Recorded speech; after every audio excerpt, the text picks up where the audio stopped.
Hey folks, how's it going out there? The internet just doesn't seem to want to let me do a video tonight. Maybe it's because I'm talking about tequila on Cinco de Mayo. Maybe somebody is tuning in and is just like, no. We're going to talk about tequila here. Hopefully we won't get it's really just an internet thing. And then I just went to the phone because it seemed like maybe my computer was having an issue, and as it turned out, I still had a Bluetooth earpiece that was in another room, so you were hearing me from about 40 feet away. So that wasn't great. That was kind of an unforced error, but I'm trying to get this out. Tonight we're going to talk about Cinco de Mayo, and for Cinco de Mayo we're going to talk about La Gritona Tequila. I'm finally getting this out. All right. Third time's the charm. I don't even know what that means. Hopefully that's true. Again, we know that Cinco de Mayo is bigger here than it actually is in Mexico. I know Mexican Independence Day is the more important day in September. I also know that we have been threatening to talk about more about kind of going south of the border and expanding a little bit, talking about mezcal, tequila, and sotol. And we haven't. We've just been kind of a little busy, and part of the reason is I do a lot of these too late for Michelle to really to enjoy and join us. And I do want her to join us when we get into this conversation of tequila and mezcal and sotol. We've done it a little bit, but we haven't really gone deep on it. Okay, so. We're going to go deep today, but only for a short time. We're going to go deep with one of our favorite tequilas. We are going to talk about, I've said this so many times already, we're going to talk about La Gritona Tequila. This one is a Reposado. They only put out the Reposado currently, 100% agave. Really nice, 40%, not high. A lot of tequilas in this price range are just going to be 40%, but that's fine. It's a little different with tequila. We're not totally looking to get knocked out by it. We want it to have nice flavor and be natural. And 40% is kind of typical. And this one is as natural and as tasty as you can get in this price range for sure. Let me tell you a little bit about La Gritona. La Gritona is an all-natural product, meaning they are using all down the boards and not adding any additives. A lot of our tequila that we find, especially the ones that are either kind of big name cheapos and or celebrity tequilas, are going to have a ton of additives, or as much as they can put in there. And those additives are glycerin. Yeah, they put that in there to give it a little waxier or a little better mouthfeel. Some kind of vanilla additives, maybe some caramel additives. There's a lot of different things, and you can taste it. One of the classic examples, which I still think was a good tequila, and I think he had something to do with it, but what was it? Casamigos, which was George Clooney's tequila. He's no longer associated with that brand, but that was a very tasty, very drinkable $50-some Reposado. They had it in on all three in different Blanco and Reposado and Oven and yeah, they had all the different ages, but we had the Reposado, very tasty, but boy, it tasted like somebody just took a can of good cream soda and poured it in there. That's kind of the giveaway that some additives have been added when it's like just tastes like there's a cream soda fizz on it. That is not with La Gritona. Cool thing about La Gritona, this is the whole plant down there, the whole, not even factory, the whole production team there is all female. So that is a really interesting point that they make they're very, very proud of. But they're really more proud of the production and their idea for production. So this is done in earthen ovens. These are not done in autoclaves. Okay, big machinery that cheaper, more mass market tequila is done with. A couple of interesting things here. Here is a couple of interesting things here. Is that this is they have a point to this. This is kind of interesting, and I like this. This is why I like this so much. This is Reposado. It is in a green bottle, and I should have poured it in a glass, a clear glass. It is very pale for a Reposado tequila, and this one is aged 6 months in ex-American whiskey barrels. Okay, But they make a big point of this, that they reuse those barrels over and over again, and they're kind of trying to get the whiskey or the ex-bourbon barrel. Okay, they get American barrels from Jack Daniel's and Balcones Distillery. I think Balcones is a Texas distillery. I'd be wrong on that. But they get those barrels. They try to take the element of out of it and just are using it for the used or refill oak element, and they're trying to remove as much of the bourbon influence as possible, because unlike a lot of tequilas that are aged at reposado, so 6 to just shy of a year, they are not trying to get this thing to look brown and dark and rich in color. Okay, it's rich in flavor for sure. Here's kind of a thing, an analog to this. American whiskey market, darker is better, older is better, and that's not true at all in either case. Older is older, and the longer that we age something in a barrel, it's going to take on a different characteristic. You might love that. Some people find that to be a little kind of dulling things out, so they like younger whiskeys. Okay, that's not neither here nor there. The bigger thing is the color. For instance, Scotch whiskey, aged 10 years, is supposed to have a pale color, pale yellow, kind of a straw, kind of like a light lemon color. Okay, it is not supposed to be brown and real looks like it's really thick with brown colorant. Unless it is aged in an ex-sherry barrel, then it can take on a reddish hue. But it's not supposed to be. You're supposed to be able to easily see through it. To be honest, if you need to know it, whiskey is supposed to look like number one. Let's put it that way. Okay, I think you get that. So a lot of companies that are aging in ex-bourbon barrels for tequila are trying to get that color so that it'll sell better when it's poured, okay? Or maybe when it's mixed into a drink, it's already looking a little brownish. They are trying very much so to keep that out.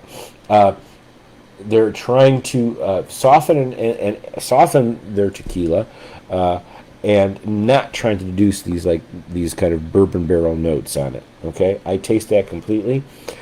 I taste that this has been settled and is a little longer than a Blanco. However, it's very fresh, and the elements that we would get from an oak barrel of the vanilla, that's when the spirit hits, no vanilla is added, but when the spirit hits the oak, there's this kind of, I forget what the term is, but it creates these vanilla notes. Those are minimal here. Okay, there's no cream soda to be found in this. Maybe just a hint of that flavor. On the nose, we're already getting some grassy notes, some nice lime and lemon notes. It's a little bit floral, grassy, earthy. On the taste, boy, oh boy, it is really nice.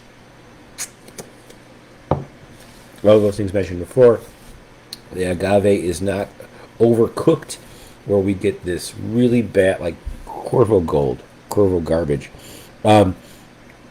You just get this stale. It's like somebody dipped a cedar pencil in the tequila, and it's just nasty. I'm sorry. There is none of that in this flavor, or in this tequila. There's none of that flavor in this tequila. Really cool. There's one element of La Gritona that's frustrating. They use this kind of cap, this pop-off cap. So I'm going to physical therapy because I've had some finger issues and some hand issues. That was not helping. So I removed that pop-off cap, and I just used a nice whiskey cap that fits in very nicely here. I'm much happier. That's their thing. They like this little pop-off thing, which is great. It really keeps it sealed and locked in. It was a little too much work for me. But that'll be up to you if it's too much work for you. What else am I going to tell you about them? Very simple structuring in terms of pricing. At Binny's right now, the 750 bottle, which is obviously bigger, is $50. This 375 is $26. You can also, if you really want to just try it, is get one that looks like a little tiny Coke bottle, about that big. It's 50 mils, and it has actual kind of like a cap, like a soda cap that you can pop off. I haven't seen those everywhere, but if you are not convinced that you're ready to buy this yet and you just want to taste it, buy that. I will guarantee you, if you're a tequila fan and you're going to buy another tequila bottle, a bottle of tequila, after trying that, you're going to buy one. This one, you might be tempted to put a lime in there. No, this one you can drink neat. It's straight, just beautiful, really good. Because I've done 3 videos of this, I had too much of this now, and as I mentioned, I'm going into tomorrow and starting of the end of the school year with a pretty serious either cold or some kind of crazy allergy, so I shouldn't be drinking too much more. But they make it hard to not drink more because this is just really, really tasty. What else was I going to say? I've seen this in Whole Foods as well. Their ethics and all their, that mumbo jumbo that they were trying to sell. I don't know how much of that remains anymore, but yeah, they do have this in there. Probably has something to do with a small distribution company, and the fact that again, the whole plant is women. I will post the website down here. It looks like we're going to make it to the end of this video, but instead of getting cut off at the 2-minute mark. La Gritona, it's real simple. You don't have to. I can say La Gritona tequila, and there's not a bunch of different varieties. It's just this. Check it out. We've given it to friends, and they've all liked it. We like to buy them in these kind of 375s because then we can go somewhere, open it up, you can all enjoy it, and instead of leaving a kind of a half-open bottle somewhere or whatever, maybe that's just being cheap. Maybe we just leave the bottle and buy the big one. But it's a nice little bottle, and it kind of fits in nicely. La Gritona tequila, I can't say enough about it. I know Michelle loves it right now. I think she's working tomorrow, so she's kind of in for the night. But can you hear me, Michelle? What? Can you hear me? Give me your opinion on La Gritona tequila. La Gritona. The green bottle. It's great, she said. Okay, that's all I need. This is my 3rd try on this one. All right, folks, we're out. We are going to come back maybe with a little more of actual focused kind of looks at some tequila and the mezcals that we like. We're a little over our skis on that one, only in that, we haven't had as much experience in it. I've done my reading. More importantly, I think we do have kind of a taste on this. And if anything, I can tell you which ones taste like they're being marketed for people who enjoy quality, and which ones are made by, it seemed to be very trendy for these people that they kind of maybe have sing, and maybe they'll probably act in a horror movie or two, or maybe a superhero movie, and then it's time that we need to have our name on just about everything from shoes to olive oils to I'm not really sure, speakers and headphones, and then everyone wants to take a crack at a spirit, and half the time it's tequila. Don't understand why, and don't be. Yeah, they're usually not good. If I don't really understand that process of people like, oh, I need to buy that. Even all across the board, celebrity stuff. I hate to get mad at it. It's just hard to find any that are any good, and then they're also paying a big price tag. I don't understand that. Okay. You want to go see that artist sing their concert, or you want to go see their big movie, spend that money there. But do they really have any interest in the whiskey? 2 notable exceptions. Again, here, when Clooney was involved in Casamigos, again, it was a preservative kind of heavy whiskey, or tequila. But I think it actually was. We went through that bottle very quickly.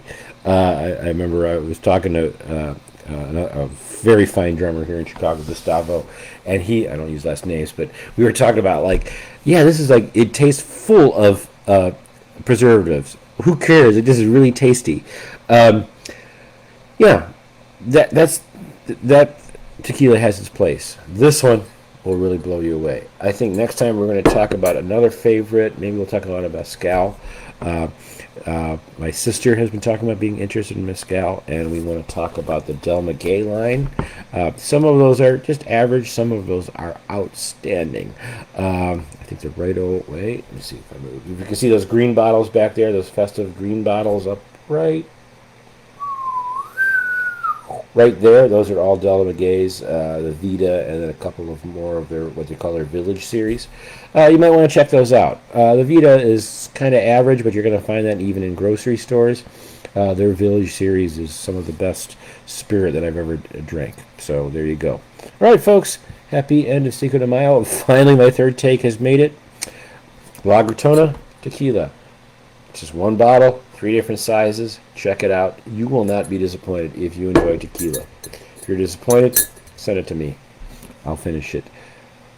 Toot sweet. I don't know any Spanish. Boy, that's embarrassing. I was trying to figure out what toot sweet meant. Well, I don't even know what it is in French. I took 2 years of French. Je suis fatigué.